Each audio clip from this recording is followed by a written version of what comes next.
Hola, ¿qué tal? Soy el pastor Oscar Ariza y desde Valledupar, Colombia, quiero contarte esta historia de Josafat, rey de Judá. Episodio 6. La batalla no es de ustedes, sino de Dios. Lo despertaron al filo de la medianoche para avisarle que un poderoso ejército, constituido por cientos de miles de soldados de infantería y caballería, se dirigían hacia él con la intención de destrozar el reino.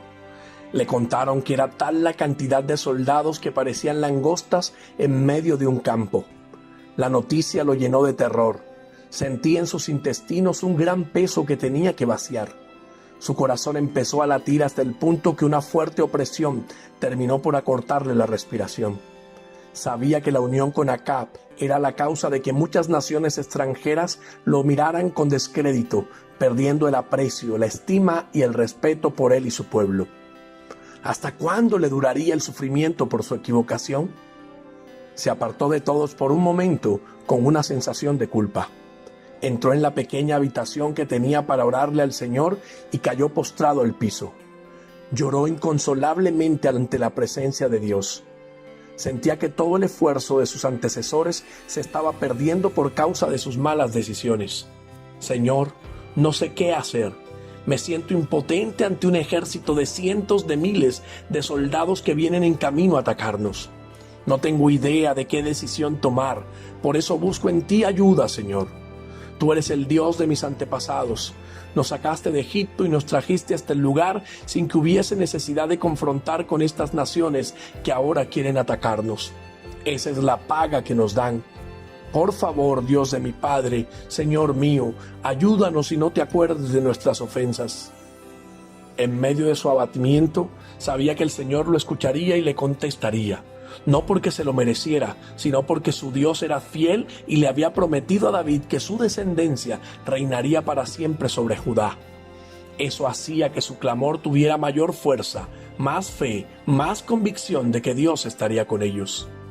La noche se hizo eterna mientras consultaba con consejeros, mientras abandonaba la reunión con sus estrategas militares y regresaba a la habitación donde volvería a implorarle a Dios, donde necesitaba encontrar el reposo preciso para escuchar la dirección de Dios a quien estaba dispuesto a obedecerlo.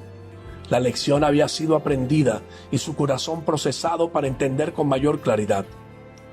Antes de que amaneciera, después de llevar un largo tiempo postrado en suelo, sintió un enorme impulso de adorar al Señor. Sintió que la fuerza del Espíritu de Dios lo atraía hacia el templo. Se levantó y se dirigió en velocidad hacia el salón real. Intempestivamente irrumpió en la reunión de generales que planeaban una estrategia de defensa. Había salido de allí hacía un par de horas con la certeza de que debían armarse con prontitud y salir al encuentro. Pero ahora era otra la intención que había en su corazón. Lo primero era consultarle al Señor. Entró con el rostro sereno y les habló con claridad, pero con determinación.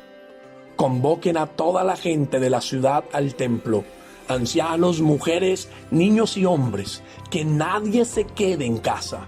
Hoy todos ayunaremos y adoraremos al Señor hasta que algo suceda. El amanecer con su tono rojo azuloso ambientaba el escenario. Había esperanza en medio de tanta tensión. Los generales habían obedecido sin replicar nada porque sabían de la fe de su rey y del respaldo que Dios le otorgaba a sus oraciones. Todos llegaban al templo con la esperanza de ser citados para la victoria. Josafat convocó al ayuno y apenas levantó sus manos en señal de adoración, todo el pueblo, al unísono, comandados por levitas y sacerdotes, como si el mismo Espíritu de Dios los hubiera puesto de acuerdo, encendieron un torrente de adoración que se sentía a lo lejos. Adoraban con todas sus fuerzas.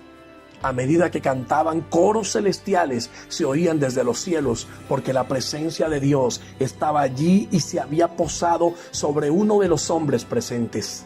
Era Hazael, un levita, ubicado en la parte más alta del atrio del templo, empezó a transmitir lo que Dios le dictaba. Un profundo silencio permitía que la voz del profeta se amplificara hacia todos los puntos. Escuchen, habitantes de Judá y de Jerusalén. Escuche, rey Josafat, esto dice el Señor. No tengan miedo, no se desalienten por ese poderoso ejército, porque la batalla no es de ustedes sino de Dios. Mañana marchen contra ellos, los encontrarán subiendo por la cuesta de Cis al extremo del valle que da al desierto de Jeruel. Sin embargo, ustedes ni siquiera tendrán que luchar. Tomen sus posiciones, luego quédense quietos y observen la victoria del Señor.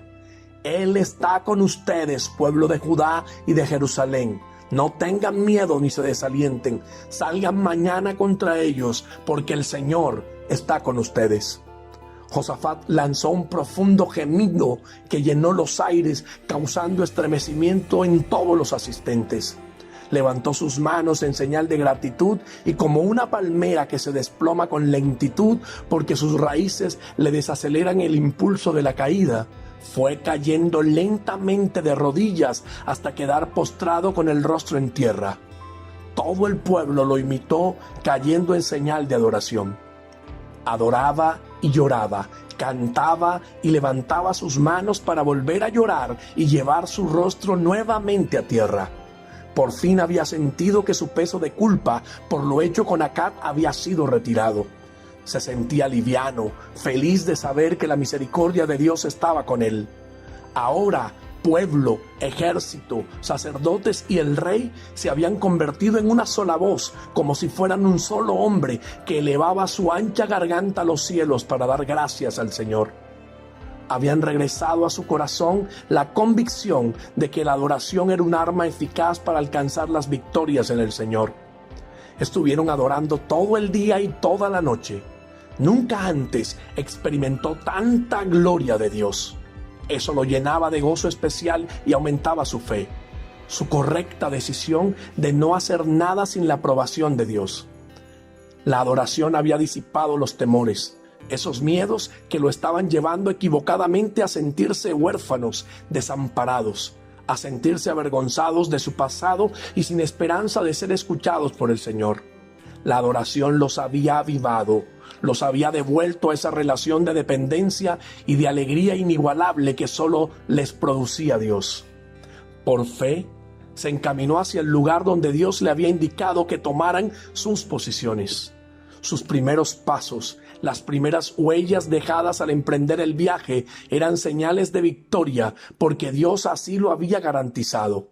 Josafat levantó su puño derecho para llamar al silencio al pueblo.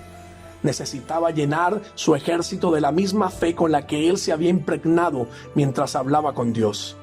Crean en el Señor su Dios, les gritó. Solo así podrán permanecer firmes. Créanle a sus profetas y tendrán éxito. De inmediato se nombraron cantores y en la formación del ejército, en señal de victoria, iban las banderas rojas izadas al viento y los cantores entonando al unísono esa antigua, pero tan propia frase profética vuelta a canto de adoración. La misma que otros reyes cantaron en la antigüedad con gratitud anticipada algunas veces y otras después de la victoria como señal de que el Dios de los ejércitos peleaba por ellos. Cantaban con alegría en su corazón y con todas las fuerzas de sus almas. Den gracias al Señor, su fiel amor perdura para siempre. Ahora su corazón celebraba por anticipado la victoria que Dios les había anunciado. La guerra era de Dios. El ejército de Judá solo tendría que salir para observar cómo el Señor habría de destruir a sus enemigos. El Espíritu de Dios le había devuelto la fe, porque para el que cree, todo es posible.